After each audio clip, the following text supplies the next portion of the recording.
The Union Pacific Big Boy is celebrated as the largest, most powerful steam locomotive ever built, yet a far humbler engine quietly outlived it in active service. The last Big Boy hauled its final freight in July 1959. 3 years later, a small six-wheeled yard switcher, unremarkable in every way, was still earning revenue on Union Pacific rails. No one photographed it. No one fought to preserve it. But its service record raises a question that railroad history has spent decades avoiding. What actually determines which machines endure, and why did the most famous steam locomotive in the world become obsolete before one that nobody remembers? Public memory is rarely an accurate ledger of utility. If you ask anyone to picture Union Pacific steam, they describe a single machine, the Big Boy. It stands as an undisputed titan of American industrial design, featured on war bond posters, celebrated in corporate marketing, and preserved in museums as the ultimate expression of modern power. Its image has been carefully cultivated, rendering it synonymous with the peak of the steam era. But history has a habit of selecting its legends based on theatricality rather than daily work. While the 25 massive articulated locomotives of the Big Boy class came to define the railroad's public identity, a far quieter reality was unfolding on the tracks. A massive disconnect exists between the locomotives that generate public fascination and those that actually kept the rail network functioning day after day. The engine that outlasted the Big Boy worked away from high-profile main lines and heavy mountain grades. It operated in the background, in dusty yards and on obscure branch lines, largely invisible to the cameras of rail fans and the promotional departments of the railroad. This disparity reveals a blind spot in how we evaluate engineering. The scale of a machine often distorts our understanding of its practical value. We assume that the biggest, most expensive, and most powerful designs must naturally represent the pinnacle of success. Yet the service records suggest otherwise. One engine was built for a narrow, specialized role, while the other was designed to be moved wherever work was needed. The gap between the Big Boy's fame and the switcher's longevity is not an accident of history. It is a direct consequence of how railroads actually operated. Investigating this split reveals that the traits making a machine legendary are often the very reasons it becomes obsolete when circumstances change. Evaluating this obsolescence requires examining the ledger books of the Union Pacific Railroad. The company operated as a massive business driven entirely by the cost of moving tonnage over vast distances. For corporate decision-makers in Omaha, the value of a locomotive was calculated in operational availability, fuel consumption, and track maintenance, rather than public admiration or historical prestige. Comparing these two engines requires looking past the aesthetic appeal of industrial power to examine how raw scale performed under daily operational pressure. On one side stands a machine designed to conquer a specific mountain pass under wartime conditions. On the other stands a basic, three-axle design built for yard work. Evaluating them side by side reveals how the railroad's standard of practical utility frequently clashed with the pursuit of maximum horsepower. This comparison measures durability against specialization. When a locomotive is too heavy for secondary tracks, too long for standard roundhouses, and too expensive to run without a maximum load, its massive power becomes a liability. A smaller engine offers a level of adaptability that survives shifting economic realities and changing technology. The daily expenses, repair records, and route limitations of both designs show how Union Pacific determined which machines to keep on the active roster and which ones to scrap. The results challenge traditional assumptions about what makes a machine great, shifting the focus from sheer capability to sustained everyday usefulness.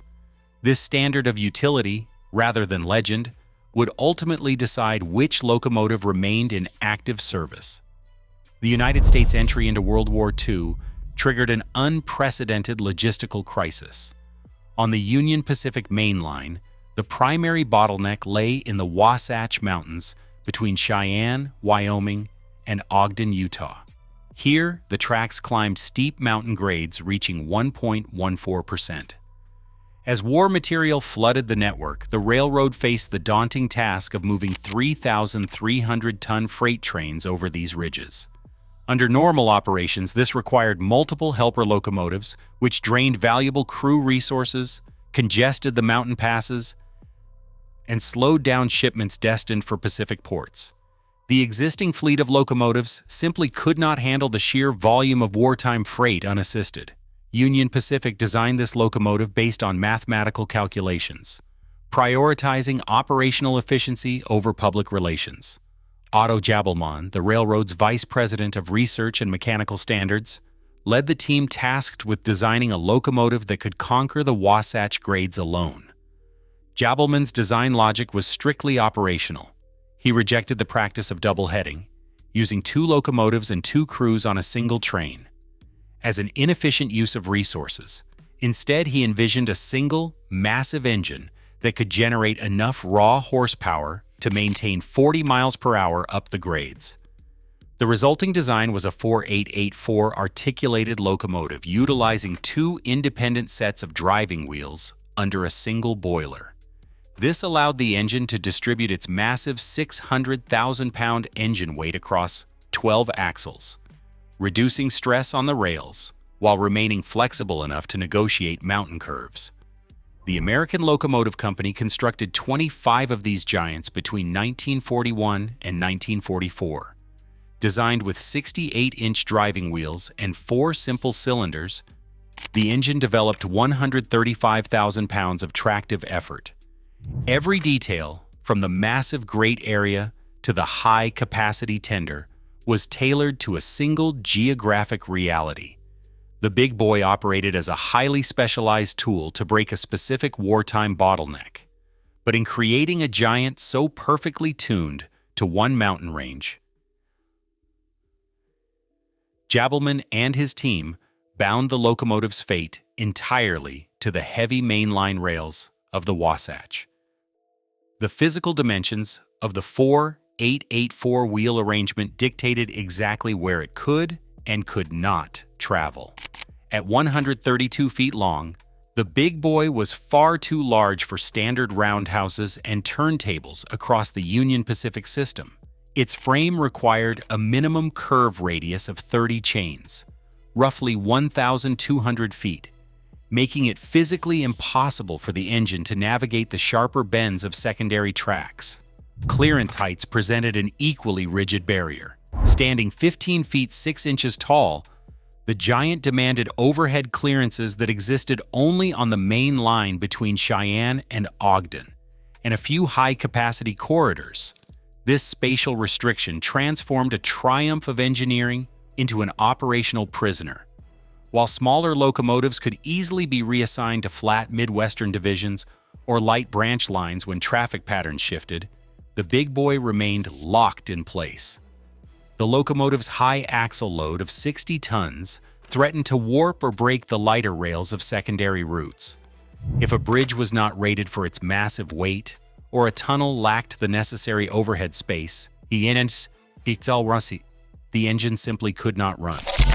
Designing a machine around a single assignment carried a massive future vulnerability. When a tool is built to solve only one problem, its usefulness depends entirely on that problem remaining constant.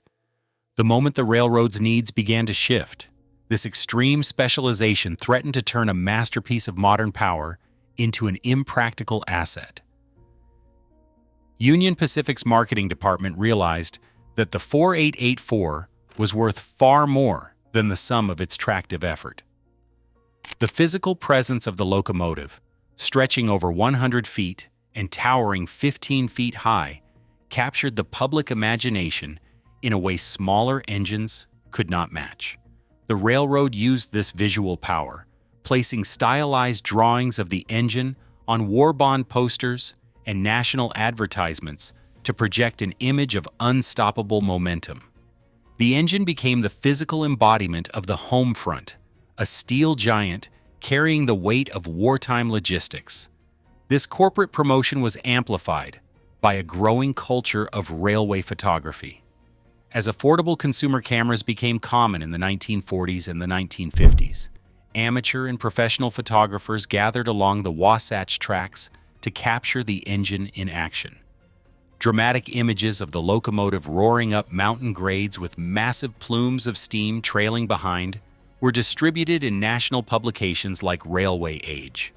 These photographs created a ready-made icon of industrial progress, while ledger sheets, restricted route clearances, and expensive idle hours in the Cheyenne shops remained hidden from the public.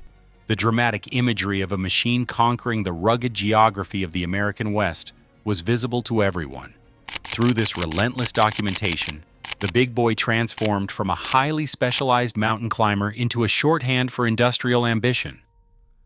Public memory fixed on the machine that best represented the nation's post-war confidence and mechanical pride. This image-making process was so effective that it completely decoupled the locomotive from its actual operational limits, making its fame entirely independent of its day-to-day utility. Long before the last fires were dropped, the big boy had transitioned from a working tool into a cultural monument. Its place in history was secured entirely by its sheer visual theatricality. Behind the black and white photographs of the big boy ascending the Wasatch grades lay a grueling logistical reality.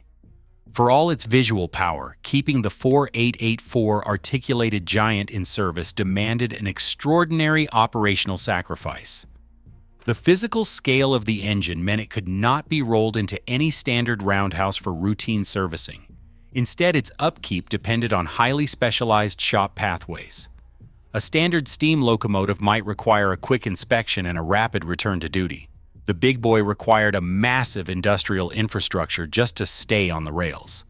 In the heavy shops at Cheyenne and Omaha, specialized cranes with a lift capacity of 150 tons were required to separate the boiler from its massive frame. Custom jigs, oversized machining tools, and separate, dedicated repair bays had to be kept on hand to service the engine's custom components. While a humbler locomotive shared standardized parts across a vast fleet, the big boy demanded an inventory of over 1,200 distinct, custom-fabricated items, including massive pistons and custom-articulated valve gears. This mechanical complexity transformed the railroad's ultimate power into an operational liability. Shop foremen watched as these engines sat idle for long stretches, draining valuable resources even when completely static. Larry Red Stokes, a retired Cheyenne shop foreman, later recalled that while these massive machines were beautiful, they would sit in the shop for weeks, waiting for a cracked cylinder casting to be repaired or replaced. This meant that minor structural failures could freeze a primary mainline asset indefinitely. The numbers in the railroad's maintenance logs revealed the true cost of this specialized scale. While a smaller engine required minimal downtime, the big boy averaged 45 to 60 days in the heavy shops for a standard overhaul. For every 1,000 ton-miles of service, a big boy spent 5 days undergoing inspections and repairs. This massive maintenance window meant dispatchers could not easily fit the locomotive into the shifting daily demands of the railroad. The giant was built for a single, heavy task, but its operational reality was defined by hours of idle downtime, specialized tools, and a constant resource-heavy struggle just to keep it moving. A completely different class of steam engine quietly kept the rail system fluid, while the larger giants occupied the spotlight. This machine lacked streamlined styling, an articulated frame, or a place on corporate posters. It was a basic yard switcher designed for the relentless, repetitive work of sorting freight cars and shuffling equipment. It spent its operating life in the soot-choked confines of major terminals and repair facilities, working in the shadows of the locomotives that captured the public's imagination. Yet this small engine succeeded precisely because of its limitations. Its design was stripped of all complexity, featuring just 3 driving axles and a simple 2-cylinder layout. It required no specialized heavy-lift cranes, no custom repair bays, and no massive inventory of unique spare parts. If a component broke, shop crews repaired or replaced it within hours using standard tools. This mechanical simplicity translated directly into unmatched availability. While a larger locomotive spent weeks sidelined in the Cheyenne shops for complex boiler work, this yard engine was consistently ready for service, frequently returning to the tracks before the end of a single shift. The daily economy of this workhorse made it indispensable to division superintendents. It consumed a fraction of the coal and water required by mainline engines, and its low axle loading allowed it to traverse any track on the system, from heavy mainline steel to the lightest, most neglected industrial spurs. It ran efficiently with a small crew and navigated any corridor without clearance restrictions. It was cheap to operate, easy to maintain, and highly adaptable. By prioritizing utility over spectacle, this modest machine quietly demonstrated that on a working railroad, survival belonged to the simple and the versatile. A railroad network is only as efficient as its tightest curve and its weakest bridge. While a 60-ton axle load locked the big boy into a rigid, highly restricted mainline corridor, the S6 switcher carried an axle load of just 30 tons. Combined with a clearance height of 13 feet and the physical ability to negotiate curves as tight as 10 chains, this three-axle design could operate on virtually any track Union Pacific owned, from heavy mainline rails to neglected industrial spurs and light country branch lines. The smaller engine fit where the giant could not tread. When seasonal freight traffic shifted, dispatchers easily moved these switchers dead in train across different divisions to wherever the work accumulated, keeping the entire network fluid. This system-wide versatility was matched by a highly efficient maintenance routine. The S-Class switcher was designed with simplicity and standardization as its core principles. It shared identical boilerplates, cylinders measuring 21 by 26 inches, and driving wheels measuring 51 inches with a vast fleet of 303 other S-Class locomotives. When an engine suffered a broken valve or a damaged cylinder head, mechanics avoided the delays of custom fabrication by pulling a standardized part directly from warehouse shelves or salvaging one from another retired frame. Standard tools and 30-ton cranes were all that was required to service the assembly, routinely returning the switcher to active yard service in a single day. In the daily calculus of railroad operations, consistent availability outweighs headline-making performance. A locomotive capable of 6,000 horsepower yields no return on investment when it remains static in a repair bay.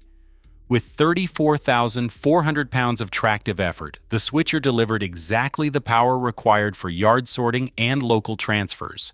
It offered a high ratio of starting power to its total weight, turning coal and water into immediate, usable work without the high operating costs of massive mainline engines. Historical shop records and dispatch logs reflect a clear preference for these adaptable workhorses, proving that long-term survival on a working railroad belonged to the machines that could work anywhere, anytime. Union Pacific's shift to diesel-electric power completely restructured how the railroad moved freight. In the mid-1950s, corporate officers in Omaha began evaluating locomotives through a cold, mathematical formula that measured fuel cost, crew size, maintenance turnaround, and system-wide route flexibility.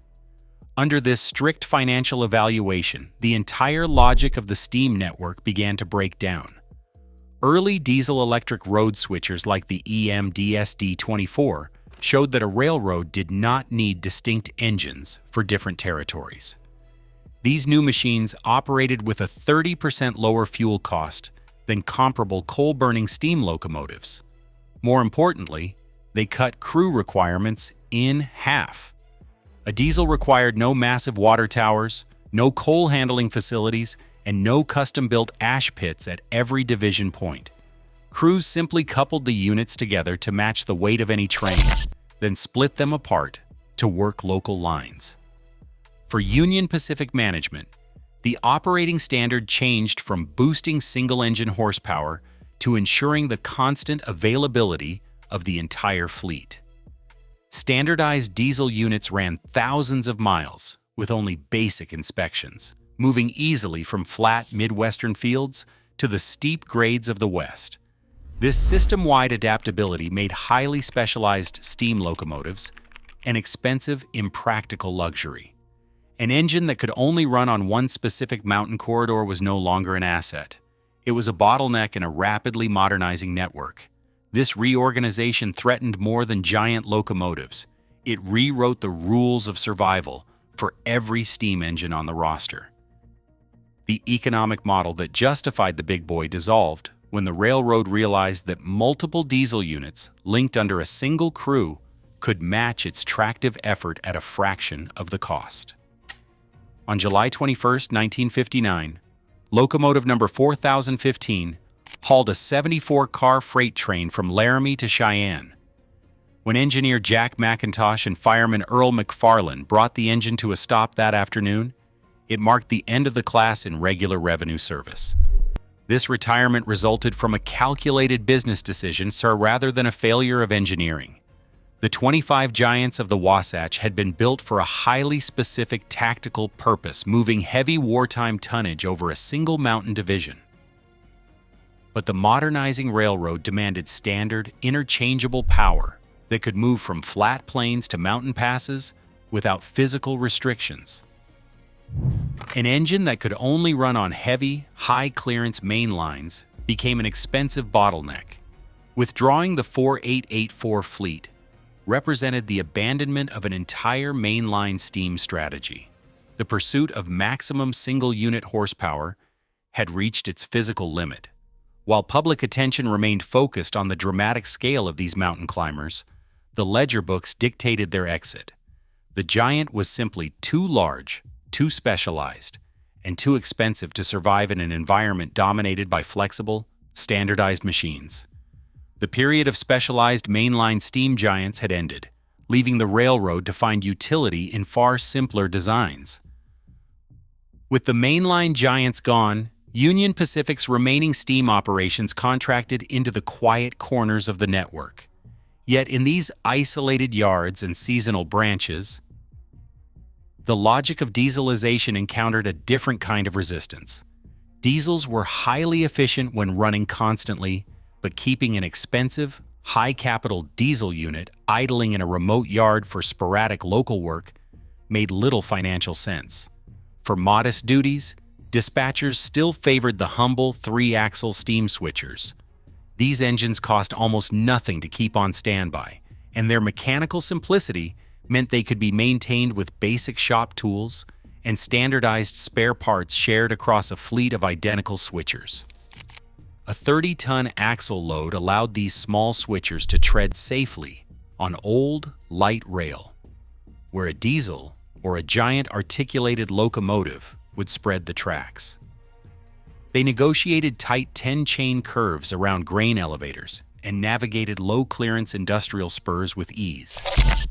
While the grand mainline locomotives had demanded an entire empire of specialized infrastructure, the small yard engines required only a coal pile, a water column, and a two-person crew. The ultimate measure of an engine's value was its ability to fit the everyday reality of the railroad, rather than its peak horsepower. Longevity belonged to the design that was cheap to run, simple to repair, and small enough to go anywhere the work remained. When the age of steam ended, railroads and public museums faced a choice of what to save. The decision of which machines survived into the preservation era followed a logic of imagery rather than daily utility. 8 of the 25 big boys built were set aside for public display. Their preservation was driven by a clear standard: select the machine that could instantly communicate the scale of American railroading to a crowd. For museum curators and railroad public relations departments, a 4884 locomotive was the most legible symbol of that era. It was a physical monument that required no explanation. Accession records and donation files from the period reveal that institutional funding and corporate sponsorship flowed toward these giants because they guaranteed public engagement and photographic appeal. The public identity of the railroad became tied to its largest assets. By contrast, the humble yard switchers that had kept the system fluid were largely viewed as scrap. When Union Pacific donated the S6 switcher, number 4466, to the California State Railroad Museum in 1978, the acquisition files noted a deliberate desire to represent the unglamorous, everyday work of the railroad. Yet museum records also note that donor enthusiasm for the small three-axle engine was minimal. The public wanted the giants. Heritage making rewarded the theatrical over the practical, cementing a memory of the steam era that belonged to the largest machines, while the true workhorses faded into quiet preservation or the scrap heap. The paper trail left by Union Pacific's daily steam operations exposes a stark historical imbalance.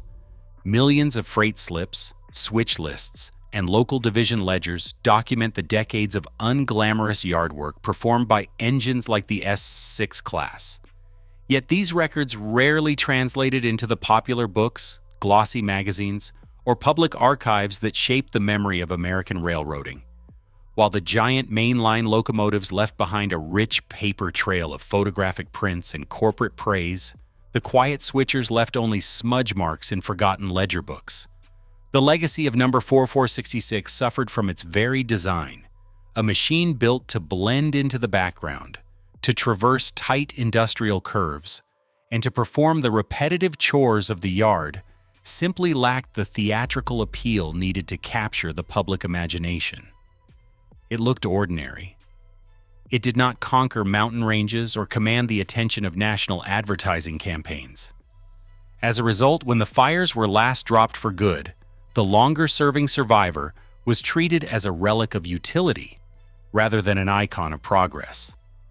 This imbalance in historical preservation exposes a fundamental bias in how we value technology. We tend to remember the machines that pushed physical limits, while ignoring the ones that made daily operations possible. The S6 switcher stood as a quiet witness to the final transition of power, a functional survivor rather than a celebrated legend. Its quiet survival in the shadow of the giants shows that in the memory of industrial history, the quietest workers are often the first to be forgotten. Today, we still crowd the tracks for the restored giants, mesmerized by their scale. Yet the true measure of design is not the spectacle that commands our attention. It is the utility that quietly outlasts it. In a world still obsessed with the biggest and loudest, the ultimate question remains: does greatness lie in the fleeting roar of a titan or the enduring service of a workhorse? Share your thoughts in the comments.